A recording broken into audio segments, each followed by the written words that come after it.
벌금까지 내면서 수당 더 줄 회사가 어디 있겠습니까? 코브라를 기르기 시작한 거예요. 그래서 안녕하세요. 아마도TV 유익한 수다 한우현입니다. 오늘은 코브라 효과에 대해서 이야기를 해보려고 합니다. 코브라 효과라고 해서 여름철에 먹는 기력이 딸려서 먹는 보양식으로 코브라가 효과가 좋다 그런 게 아니고요. 코브라 효과는 인도가 영국의 식민지 시절이 있었습니다.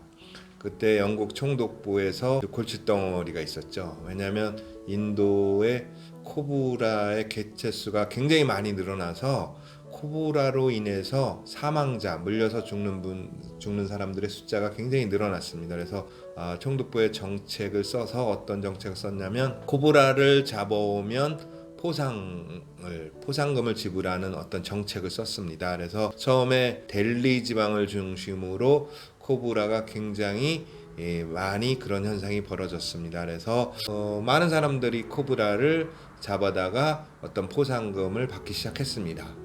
그런데 그 효과가 처음에 굉장히 좋았습니다. 그러면서 코브라가 각 길로 내려와서 아니면 민가 쪽으로 내려와서 사람을 해치는 일이 거의 사라지는가 싶었는데 이상한 현상이 벌어졌어요. 그건 뭐냐면 코브라는 줄어들었는데 포상금은 늘어나는 거예요.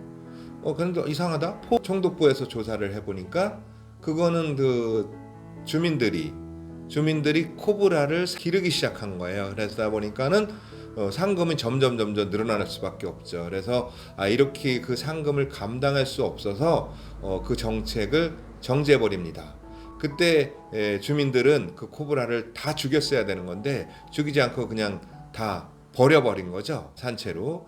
그러다 보니까는 코브라가 숫자가 줄어든 게 아니라 코브라의 숫자가 폭발하는 바람에 그 뒤로 코브라에 더 큰 피해를 당하는 현상이 벌어졌습니다. 이게 바로 코브라 효과입니다. 그래서 코브라 효과는 그 뒤로 어떤 정책을 썼을 때 정책의 의도한 방향과 반대 현상이 일어나는 것을 코브라 효과라고 이야기를 합니다. 요즘 우리 주변에 보면 코브라 효과가 나타나는 정책이 많이 있습니다. 보면 집값을 안정시키려고 야심차게 출발했던 정책이 반대로 집값이 오를 수도 있고요. 실업률을 줄이려고 썼던 정책이 실업률 증가를 가져올 수 있고요. 지나친 복지 정책이 또 역효과가 나올 수 있고, 여러 가지 부동산을 억누르려고 했던 정책이 부동산을 오르게 할 수 있고, 이런 여러 가지 현상, 즉 반역효과적인 현상이 일어나는 것들이 많습니다. 근데 오늘 제가 이 자리에서 오늘 유스다에서는 여러 현상 중에 제가 경험했던, 늘 지켜봤던 대한민국 네트워크 마케팅의 35%라는 정책을 다시 한번 제가 분석을 해봤습니다. 35%를 해서 과연 누가 이익이 있을까? 35%의 처음 출발을 왜 했을까를 분석을 해보면 아마 분명히 그것은 소비자분들이 제품을 너무 어떤 사업성 때문에 지나치게 비싸게 사는 것을 억제하기 위해서 35% 이상의 수당을 지급하지 못하게 하는 겁니다. 그렇게 된다면 수당을 받기 위해서 가격이 지나치게 올라가지 않을 것이다. 이런 정책을 썼는데 한국에 들어와 있는 네트워크 마케팅 합법적인 회사 130개 중에 130여 개 중에 탑 10에 들어가는 회사는 7개나 8개 정도가 해마다 외국계 회사입니다. 그러면 외국계 회사의 제품의 가격을 보면 외국에서 제품이 현지에서 10,000원이면 35% 그 나라는 70%의 수당을 주게 되면, 그렇다면 우리나라에서는 35%밖에 못 주기 때문에 현지에서 7,000원짜리 제품이 우리한테 들어오면 4,500원 정도의 소비자한테 팔려야만 되는데 사실 그거는 신경 안 쓰거든요. 근데 그게 그렇게 팔릴 수가 없는 게 10,000원의 제품을 판다면 수당으로 70% 수당을 주면 7,000원의 수당이 지급이 되지만 3,500원밖에 못 주기 때문에 수당으로 지급될 수 있는 돈은 3,500원입니다. 근데 이 사업이라는 것은 마진이 남지 않으면 사업자들이 움직이기 않기 때문에 역으로 수당을 7,000원 주기 위해서는 20,000원의 가격을 올려야만이 7,000원의 수당을 지불할 수 있기 때문에 상당수의 제품들이 보면 한국에서 해온가 33,000원인데 미국 가면은 10,000원밖에 안 하는 제품들이 있더라고요. 그래서 왜 그럴까 처음에는 이해를 못했지만 한국의 어떤 그 수당의 지급률을 낮게 하기 때문에 그렇게 해서 수당의 어떤 지급을 높일 수밖에 없는 애로사항이 있었던 것 같습니다. 그런 어떤 정책 때문에 이익 보는 사람들은 누굴까요? 소비자들이 제품을 싸게 사는 건가요? 아니면 이것을 네트워크 마케팅 사업을 하는 사업자들이 수당을 많이 받을까요? 사실 우리나라 소비자들이 이제는 직구 시대가 돼서 제품을 굉장히 저렴하게 구매를 합니다. 제가 얼마 전에도 조명을 봤어요. 조명을 한국의 가장 큰 쇼핑몰과 어떤 그 직구 사이트하고 30만 원짜리 제품이 가격대가 10만 원이 넘게 차이가 나더라고요. 그렇다면 30만 원에서 10만 원 정도 차이가 나면 굉장히 큰 차이이기 때문에 소비자 입장에서는 알아서 본인이 안정적으로 빠르게 제품을 받고 싶으면 한국에서 사고, 안 그러면 시간이 걸려도 저렴하게 사고 싶다. 그러면 직구로 사는 시대가 지금의 시대인데, 굳이 제품은 소비자가 비싸게 사지 않게 하려고 강압적으로 35% 정책을 만들어서 결국은 소비자도 싸게 못 사고, 두 번째 사업하시는 사업자분들도 수당의 불이익을 당하고, 세 번째는 어떤 현상이 벌어지느냐, 실제적으로 합법적인 회사는 130개밖에 안 되지만 수당 때문에 돈이 안 된다고 장기간 이 분야도, 네트워크 마케팅 분야도 한국에서 역사가 이제는 30년이 넘어가는데, 합법적인 회사를 해서 많은 사람들이 노력 대비 수당이 안 되니까 수당이 70%, 80%를 주는 소위 말하는 불법적인 회사로 가는 겁니다. 근데 사실은 애매한 게 있습니다. 왜냐하면 과연 수당을 35%를 넘게 주는 거에 의미를 둬야 되느냐, 피해 사례가 발생하는 거에 의미를 둬야 되느냐가 문제인데, 어쩌다 보면은 지급을 잘못해서 좋은 일을 하려고 했던 회사가 또 벌금도 낼 수 있고, 그런 이상한 현상이 벌어지더라고요. 그런 이 시대에 비대면 시대 코로나 때문에 다들 힘든데, 실제 정상적으로 오픈 매장이 사실 자영업자들이 너무 힘듭니다. 반면에 네트워크 마케팅은 어쩌면은 비대면으로도 할 수가 있다고 봅니다. 지금 시대에 자영업자들이나 실업률을 줄이는데 네트워크 마케팅은 또 하나의 대안인데, 우리나라 자체적으로 35%밖에 못 주게 하다 보니까 해외로 나가는 한국 기업의 경쟁력을 악화시키게 돼 있습니다. 왜냐하면 토종 기업이 그 나라에서 수익자가 발생되지 않고 그 나라에서 성장을 못 하는데, 과연 남의 나라에 가서 크게 성장할 수 있습니까? 그리고 글로벌 시대 보상 플랜이 똑같아야 되는데, 한국에서만 35% 주고 한국 회사가 외국 가서는 70%가 준다면, 그것 또한 가격적으로 어떤 정책의 불리함 때문에 경쟁력을 악화시킬 수가 있다고 봅니다.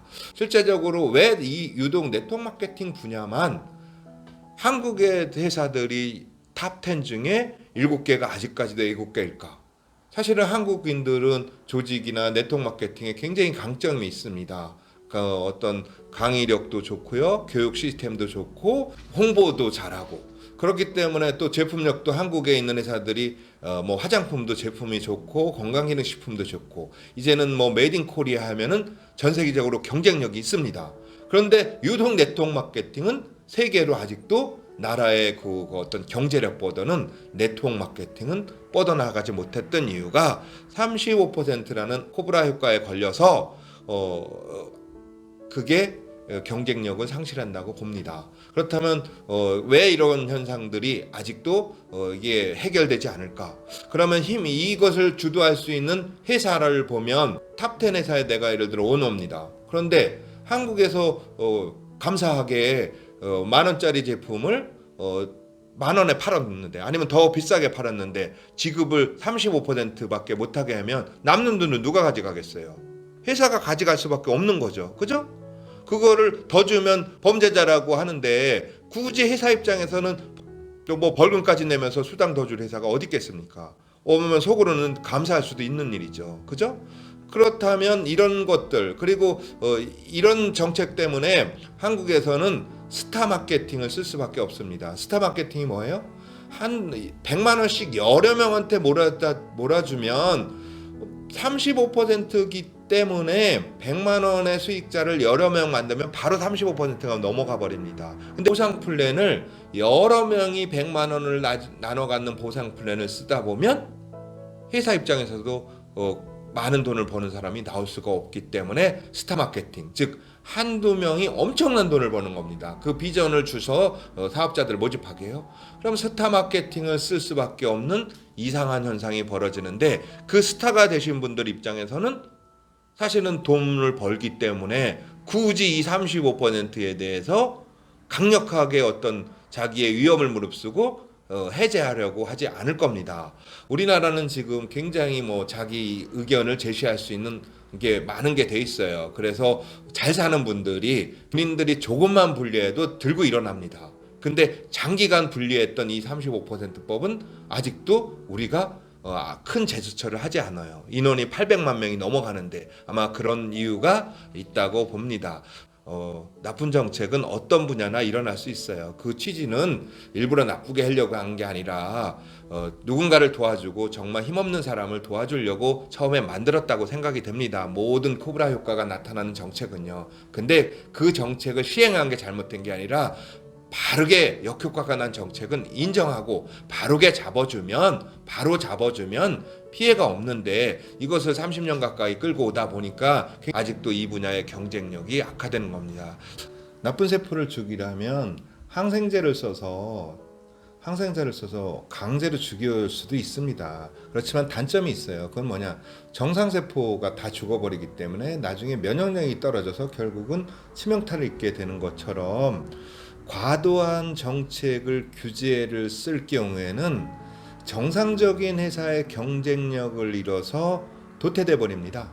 반면에 비정상세포는 정상세포가 없으니까, 대항군이 없으니까 그쪽은 더 활성화가 되겠죠. 그러다 보면 가장 좋은 불량세포를 죽이는 가장 좋은 것은 강력한 규제, 이 안에서의 규제보다는 합법적으로 열심히 하는 사업자들, 합법적으로 열심히 하는 회사들을 더 활성화시키게 된다면, 누가 이왕이면 정당한 회사에서 일을 하지 불법적인 회사에서 일을 하겠습니까? 그게 가장 올바른 정책이라고 생각이 듭니다. 사실 네트워크 마케팅, 즉 다단계 사행성 사업이고 꽁돈 버는 것 같지만, 제가 볼 때 참 열심히들 일합니다. 밤낮으로. 그리고 네트워크 마케팅 교육 사업이기 때문에 실제적으로 인성이 돼 있지 않으면 성공하기 힘든 분야가 네트워크 마케팅입니다. 올바른 네트워크 마케팅이 굉장히 한국의 문화로 정착된다면 한국 전체적으로 아마 이렇게 굉장히 많은 정서적으로도 좋은 영향을 미칠 겁니다. 그래서 어차피 비대면 시대, 코로나 시대 이후에 많은 직종이 사라지고 자영업자들이 너무 힘든데, 네트워크 마케팅을 관리하는 어떤 분야의 사람들, 즉 힘 있는 분야의 분들이 냉철하게 판단하셔서 정말 경쟁력을 갖춰준다면 한국의 우수한 인력, 한국의 좋은 회사들이 경쟁력을 가지고 전 세계로 뻗어난다면 우리나라의 반도체, 좋은 반도체, 아니면 바이오, 아니면 또 다른 어떤 기술적인 분야도 뛰어나지만, 인적 자원이 우수한 우리나라에서 또 다른 우리 후손들, 아니면 지금의 우리들한테 전 세계적으로 좋은 먹거리가 될 수 있기 때문에 코브라 효과, 지금까지 고치지 않았다면 빠른 시간 내에 고쳐줬으면 좋겠다라는 것을 저 개인적으로 요즘 생각을 해봅니다. 어쨌든 모든가 힘든 시기에 각 분야에서 열심히 하는 모든 분들에게 정말 박수를 보내드리고 싶고요. 저는 모든 분야에서 최선을 다하는 모든 분들께 응원의 박수를 보내드립니다. 감사합니다.